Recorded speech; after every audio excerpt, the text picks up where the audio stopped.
अस्सलाम वालेकुम व्यूवर्स, आप देख रहे हैं यूट्यूब चैनल कासिम अकरम।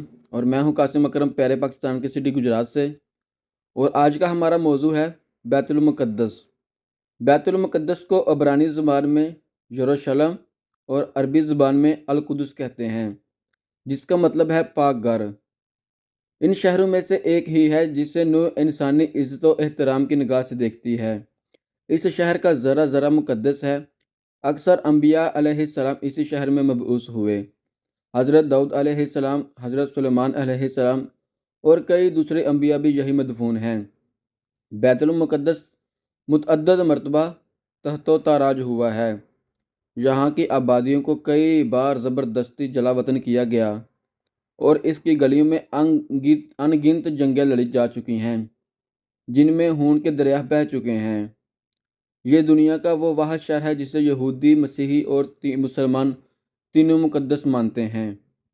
यहूदियों का अकीदा है कि ये वो जगह है कि यहाँ से कायनात की तहलीक हुई। यहाँ पर हज़रत इब्राहीम अलैहिस्सलाम ने अपने बेटे की कुर्बानी की तैयारी की थी। यहाँ पर मौजूद मगरबी दीवार यहूदियों की अहम मजहबी यादगार है, जिसे दीवार गिरिया भी कहा जाता है।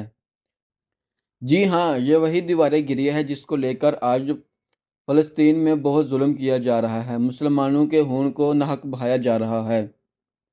यहूदियों का कहना है कि ये दीवार उनके लिए मुक़द्दस है, इसलिए वो बैतुल मुक़द्दस को शहीद करके नौज़ुबिल्लाह वो दीवार गिरिया को अज सिरे नौ तमीर करना चाहते हैं। दीवार गिरिया वो है जो हज़रत सुलेमान अलैहिस्सलाम के तमीर करदा हैकल सुलेमानी का एक दीवार का कुछ बचा हुआ हिस्सा है।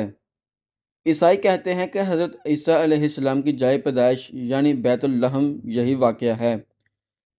ईसाइयों के मुताबिक हज़रत ईसा अलैहिस्सलाम को यहीं मसलूब किया गया और इसी शहर में इनका सबसे मुक़द्दस कलीसा चर्च ऑफ होली स्पिकलर है। जबकि मुसलमानों के अकीदे के मुताबिक हज़रत मोहम्मद सल्लल्लाहु अलैहि वसल्लम हिजरत के बाद 17 माह तक इसी तरफ रुख करके नमाज पढ़ाते रहे। जब आप सल्लल्लाहु अलैहि वसल्लम मेराज के लिए गए तो मेराज पर जाने से कबल इसी शहर में वाक़ मस्जिद अल अक्सा में आप सल्लल्लाहु अलैहि वसल्लम ने तमाम अम्बिया अलैहिस्सलाम की इमामत करवाई। नमाज अक्सा में जब पढ़ाई तो अम्बिया और रसूल बोले नमाज अक्सा में जब पढ़ाई तो अम्बिया और रसूल बोले, नमाज हो तो नमाज ऐसी, इमाम हो तो इमाम ऐसा। यही वजह है कि मुसलमान और मसीही 1000 सालों तक इसी शहर पर कब्ज़ा के लिए बरसरे पैकार रहे हैं। माहिरीन सारा कदीम के मुताबिक 7000 साल कबल भी बैतुल मुक़द्दस में इंसानी आबादी मौजूद थी। इस तरह ये दुनिया के कदीम तरीन शहरों में से एक है। मस्जिद अक्सा की बुनियाद हज़रत याकूब अलैहिस्सलाम ने रखी थी, इसलिए मस्जिद अक्सा का बानी भी हज़रत याकूब अलैहिस्सलाम को माना जाता है और इसकी तजदीद हज़रत सुलेमान ने की।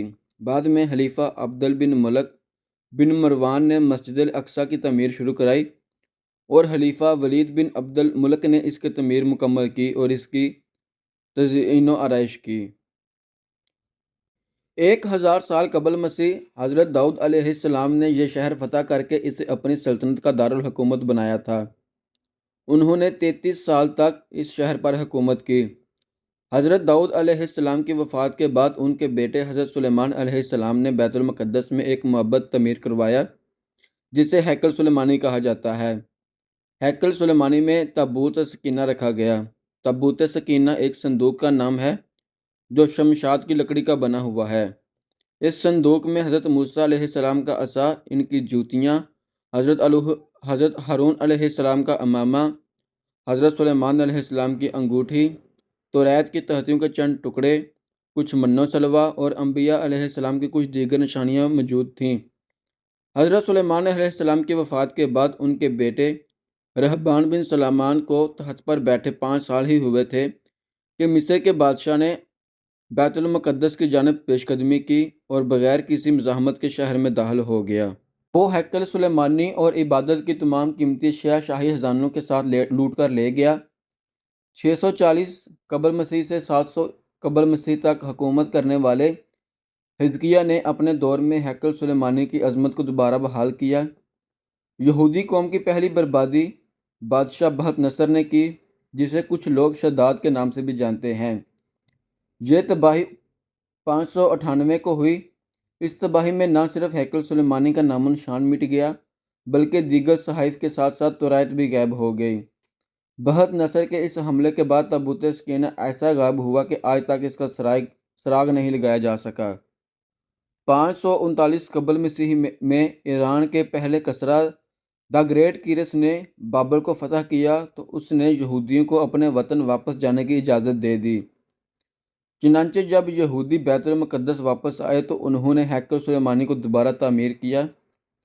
63 سال قبل مسیح میں رومی جرنیل دا گریٹ پومپی نے ہیکل سلیمانی کو ایک مرتبہ پھر تباہ و برباد کیا، لیکن چند سال بعد ہی ہیروڈ دا گریٹ کے دور میں ہیکل سلیمانی کو از سرے نو تعمیر کیا گیا۔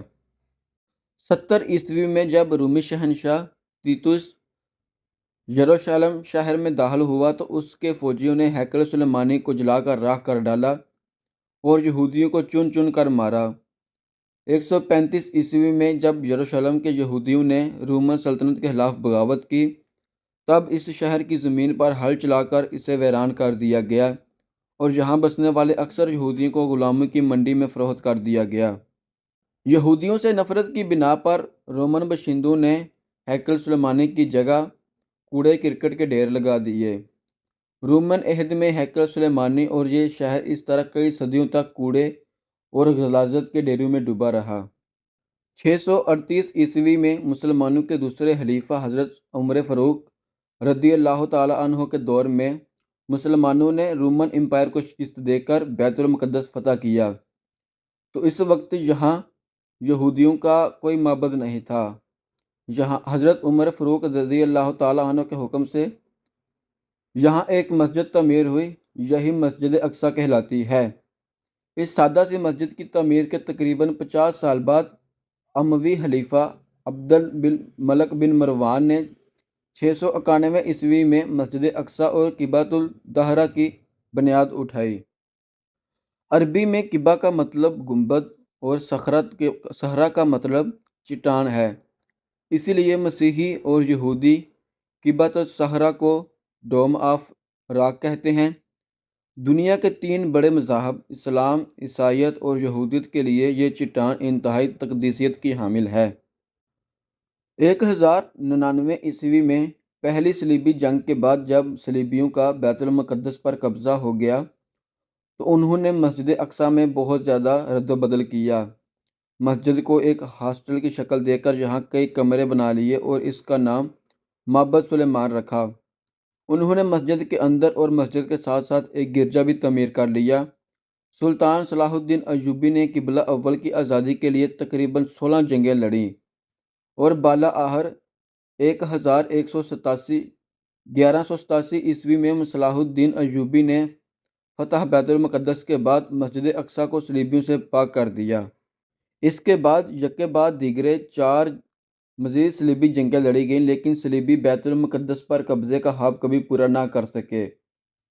1229 عیسوی میں مملوک حکمران الکامل نے بغیر لڑے بیت المقدس کو جرمنی کے بادشاہ فریڈرک دوم کے حوالے کر دیا، لیکن صرف 15 سال بعد 1244 عیسوی میں سلطنت خوارزم نے یہ شہر دوبارہ فتح کر لیا، جس کے بعد اگلے 673 سالوں تک یہ شہر مسلمانوں کے پاس رہا۔ اس کے بعد یہ شہر کیسے یہودیوں کے پاس گیا، کیسے فلسطین پر یہودی قابض ہوئے، یہ آپ کو ویڈیو کے اس دوسرے پارٹ میں بتائیں گے۔ امید ہے کہ آپ کو ویڈیو ضرور اچھی لگی ہوگی۔